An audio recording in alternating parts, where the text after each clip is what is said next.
হাঁটতে হাঁটতে মনে হচ্ছিল পেছনে কেউ আছে। চোখ কচলালাম, ভাবলাম ভুল দেখছি, কিন্তু সে সেখানেই ছিল। তার মাথায় কিছু বাঁধা, শরীরটা অস্বাভাবিক সোজা।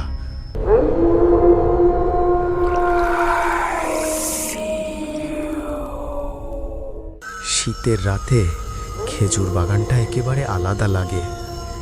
আমাদের গ্রামে শীত মানেই খেজুরের রস, কুয়াশা আর লম্বা নীরব রাত। সেদিন রাতে বাড়িতে লবণ শেষ হয়ে যায়, পাশের বাড়ি থেকে আনতে হবে। মা বলেছিল এখন যাস না, কিন্তু আমি শুনিনি। রাতে বেরিয়ে পড়লাম। চারদিকে কুয়াশা, মাথার উপর চাঁদের আলো। খেজুর বাগানের পাশ দিয়েই যেতে হয়, সরু মাটির পথ, দুপাশে গাছের সারি। হাঁটতে হাঁটতে মনে হচ্ছিল পেছনে কেউ আছে। আমি থেমে দাঁড়ালাম। কিছুই নেই, শুধু পাতার শব্দ। নিজেকে বোঝালাম ভয়ের কিছু না। আবার হাঁটা শুরু করলাম। ঠিক তখন পিছন থেকে হালকা পায়ের শব্দ পেলাম। আমি থামতেই শব্দ থেমে গেল। বুকের ভেতর ধকধক শুরু হলো। গ্রামের কথাগুলো মনে পড়তে লাগলো। রাতে খেজুর বাগানে একা হাঁটা ভালো না। হঠাৎ চোখে পড়ল এক খেজুর গাছের নিচে কেউ দাঁড়িয়ে, মানুষের মতো, আবার পুরো মানুষও না। কুয়াশার মধ্যে স্থির ছায়া। চোখ কচলালাম, ভাবলাম ভুল দেখছি, কিন্তু সে সেখানেই ছিল।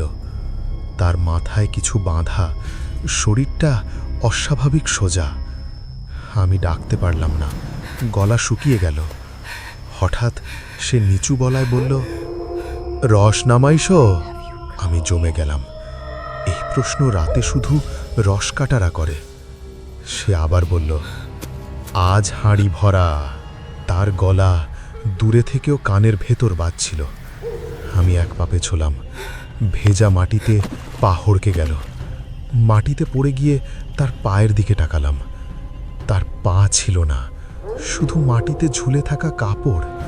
আমি বুঝে গেলাম ওটা মানুষ না। আমি দৌড় দিলাম।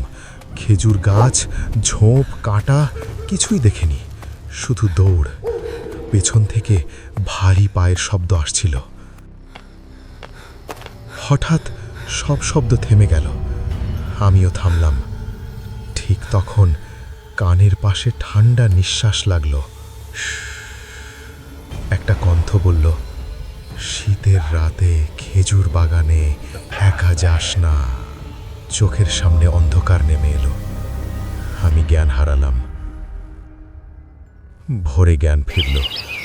আমি খেজুর বাগানের মাঝখানে পড়ে আছি। পাশে ভাঙা হাঁড়ি, রস মাটিতে ছড়ানো। পরে জানলাম অনেক বছর আগে এক রস কাটা লোক রাতে আর ফেরেনি। সকালে তার হাঁড়ি ভাঙা অবস্থায় পাওয়া গিয়েছিল। লোকটা আর কোনো দিন ফেরেনি। এখন শীত এলেই বুঝি খেজুর বাগান রাতে খালি থাকে না, কেউ না কেউ দাঁড়িয়ে থাকে, অপেক্ষা করে।